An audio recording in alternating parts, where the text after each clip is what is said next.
सावन समाप्त होने से पहले शिवलिंग से उठा लेना एक गुप्त चीज, हर मनोकामना होगी पूरी।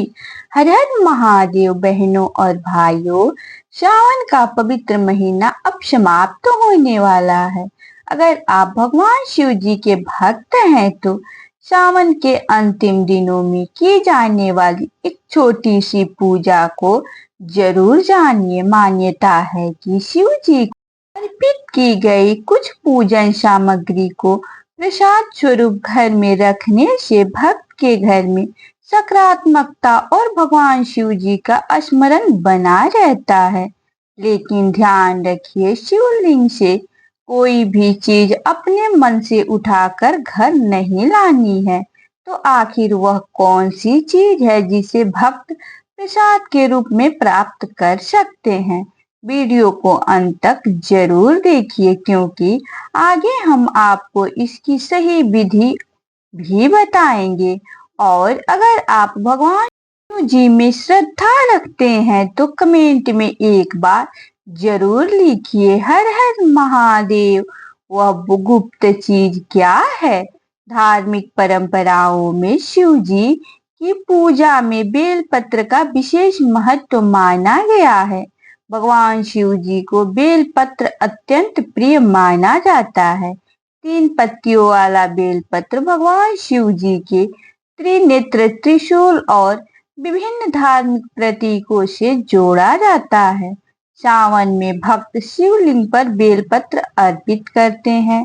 अब सवाल आता है, क्या शिवलिंग से चढ़ाया हुआ बेलपत्र उठाकर घर ले जाना चाहिए? इसका उत्तर है, बिना अनुमति या बिना परंपरा जाने ऐसा नहीं करना चाहिए। मंदिर में चढ़ाया गया बेलपत्र मंदिर की पूजा व्यवस्था का हिस्सा हो सकता है, इसलिए उसे अपने आप उठाना उचित नहीं है। लेकिन पूजा के बाद यदि मंदिर के पुजारी या वहां की परंपरा के अनुसार भक्तों को निर्माल्य या प्रसाद के रूप में बेलपत्र दिया जाता है तो उसे श्रद्धा से घर लाया जा सकता है। यही बात इस पूरे विषय का सबसे महत्वपूर्ण नियम है। बेलपत्र का धार्मिक महत्व। सनातन परंपरा में बेल वृक्ष और बेलपत्र को भगवान शिव जी से जोड़ा गया है। मान्यता है कि शिवलिंग पर बेलपत्र अर्पित करने से भक्त भगवान शिव जी का स्मरण करता है और अपनी श्रद्धा व्यक्त करता है। लेकिन केवल बेलपत्र चढ़ा देना ही पूजा का उद्देश्य नहीं है। सबसे महत्वपूर्ण बात है मन की श्रद्धा। अगर मन में अहंकार है, किसी को दुख देने की भावना है और केवल इच्छा पूरी करने के लिए पूजा की जा रही है तो पूजा का वास्तविक भाव अधूरा रह जाता है। भगवान शिव जी को भोलेनाथ कहा जाता है। वे दिखावे से नहीं बल्कि सच्ची भावना से प्रसन्न होते हैं। सावन के अंतिम दिनों में क्या करें? सावन समाप्त होने से पहले किसी सोमवार या अपनी सुविधा के अनुसार भगवान शिव जी की पूजा करें। सुबह स्नान करके स्वच्छ वस्त्र पहने, घर के मंदिर में दीपक जलाएं। इसके बाद भगवान शिव जी का ध्यान करें। अगर संभव हो तो शिवलिंग पर स्वच्छ जल अर्पित करें। फिर श्रद्धा से बेलपत्र चढ़ाएं। बेलपत्र अर्पित करते समय मन में भगवान शिव जी का स्मरण करें। आप सरल मंत्र ओम नमः शिवाय का जाप कर सकते हैं। इसके बाद अपनी मनोकामना भगवान शिव जी के सामने रखें।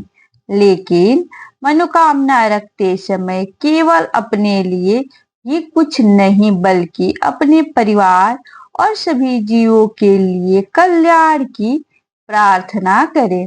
प्रसाद के रूप में बेलपत्र घर कैसे लाएं? यह बात बहुत ध्यान से समझिए। अगर मंदिर की परंपरा में पूजा के बाद बेलपत्र भक्तों को प्रसाद स्वरूप दिया जाता है तो आप उसे श्रद्धा से स्वीकार कर सकते हैं। लेकिन शिवलिंग से चुपचाप बेलपत्र या कोई दूसरी वस्तु उठाकर घर नहीं लानी चाहिए। यदि मंदिर के पुजारी अनुमति दे और उसे प्रसाद स्वरूप लेने की परंपरा हो तभी उसे घर लाए। घर लाने के बाद बेलपत्र को साफ स्थान पर रखें। आप उसे अपने पूजा स्थान में भगवान शिव जी के तस्वीर या शिवलिंग के पास श्रद्धा से रख सकते हैं। कुछ लोग इसे धार्मिक पुस्तक के पास भी रखते हैं। मुख्य बात स्थान नहीं बल्कि श्रद्धा और स्वच्छता है। क्या इससे हर मनोकामना पूरी हो सकती है? अब इस बात को भी सही तरीके से समझना बहुत जरूरी है। धार्मिक मान्यताओं में भगवान शिव जी के भक्तों की मनोकामना पूर्ण करने वाला माना जाता है, लेकिन ऐसा कहना सही नहीं होगा कि किसी एक वस्तु को घर में रखने मात्र से हर मनोकामना निश्चित रूप से पूरी हो जाएगी। भगवान शिव जी की कृपा के साथ कर्म, श्रद्धा, संयम और सही प्रयास भी आवश्यक है। अगर आपकी कोई इच्छा है तो भगवान शिव जी से प्रार्थना करें और उसके लिए अपने स्तर पर ईमानदारी से प्रयास भी करें। यही सच्ची भक्ति है। बेलपत्र रखते समय कौन सा मंत्र बोले? जब आप प्रसाद स्वरूप प्राप्त बेलपत्र को अपने पूजा स्थान में रखें तब भगवान शिव जी का ध्यान करते हुए 11 बार बोल सकते हैं, ओम नमः शिवाय। इसके बाद कहे, हे भोलेनाथ, मेरे मन में यदि कोई गलत इच्छा हो तो उसे दूर करे और मुझे सही मार्ग पर चलने की शक्ति दे। मेरे परिवार पर अपनी कृपा बनाए रखे। इसके बाद कुछ समय शांत बैठे मन को भगवान शिव जी के चरणों में लगाए। बेलपत्र से जुड़ी एक महत्वपूर्ण बात, बेलपत्र को केवल इच्छा पूरी करने का साधन न समझे। यह भगवान शिव जी के प्रति श्रद्धा का प्रतीक है। जब आप बेलपत्र चढ़ाते हैं तो अपने मन की नकारात्मकता, क्रोध, अहंकार और बुरे विचारों को भी भगवान शिव जी के चरणों में समर्पित करने का भाव रखें। यही पूजा को विशेष बनाता है। ये गलती बिल्कुल ना करें। सावन के अंतिम दिनों में शिव पूजा करते समय कुछ बातों का ध्यान रखें। पहली गलती, मंदिर से बिना अनुमति कोई भी वस्तु उठाकर घर न लाएं। दूसरी गलती, दूसरों की पूजा सामग्री को अपना प्रसाद समझकर न लें। तीसरी गलती, केवल मनोकामना पूरी करवाने के लिए पूजा न करें। भगवान शिव जी के प्रति प्रेम और श्रद्धा रखें। चौथी गलती, बेलपत्र को गंदे स्थान पर न रखें। यदि प्रसाद स्वरूप प्राप्त हुआ है तो उसे सम्मान पूर्वक पूजा स्थान में रखें। पांचवी गलती, पूजा में दिखावा न करें। भगवान शिव जी के लिए महंगी सामग्री से ज्यादा महत्वपूर्ण सच्ची श्रद्धा मानी जाती है। अगर मनोकामना पूरी करनी है तो यह संकल्प ले, सावन के अंतिम दिनों में भगवान शिव जी के सामने बैठकर एक छोटा सा संकल्प ले सकते हैं। दोनों हाथ जोड़कर कहे, हे महादेव, मुझे सही और गलत का ज्ञान दे, मेरे परिवार को सुख शांति दे, मेरे मन में भय और नकारात्मकता दूर करे, मुझे अपने कर्मों को सही दिशा में करने की शक्ति दे, जो मेरे लिए उचित हो वही मुझे प्रदान करे।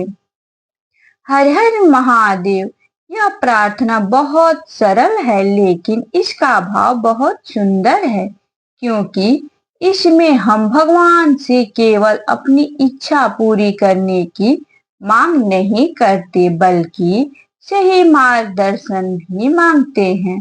घर में सकारात्मक वातावरण के लिए अगर आप चाहते हैं कि घर का वातावरण शांत और भक्तिमय बना रहे तो सावन के अंतिम दिनों में प्रतिदिन कुछ मिनट भगवान शिव जी का नाम ले।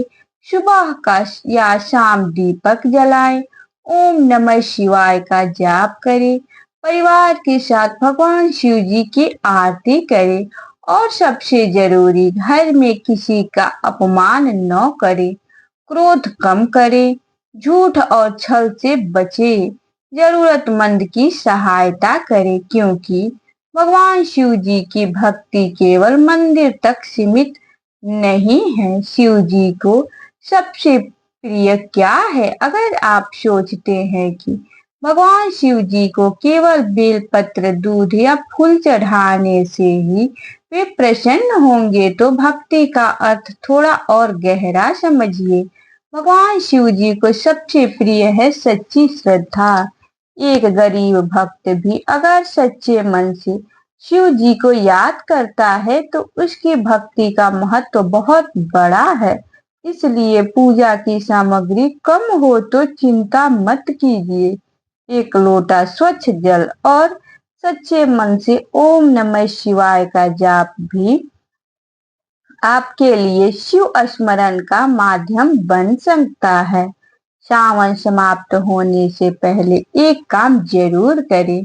सावन का अंतिम समय केवल मनोकामना मांगने का समय नहीं है, यह भगवान शिव जी को धन्यवाद देने का भी समय है। भगवान से कहें, महादेव आपने मुझे अब तक जो दिया उसके लिए धन्यवाद, जो नहीं मिला उसके पीछे भी आपकी कोई इच्छा होगी।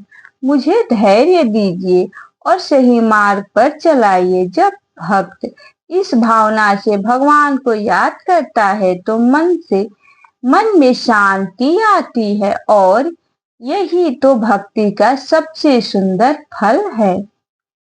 छोटी सी शिव प्रार्थना। अब वीडियो के अंत में हम सभी मिलकर भगवान शिव जी से प्रार्थना करते हैं। हे भोलेनाथ, जिसके जीवन में परेशानी है उसके जीवन में धैर्य दें।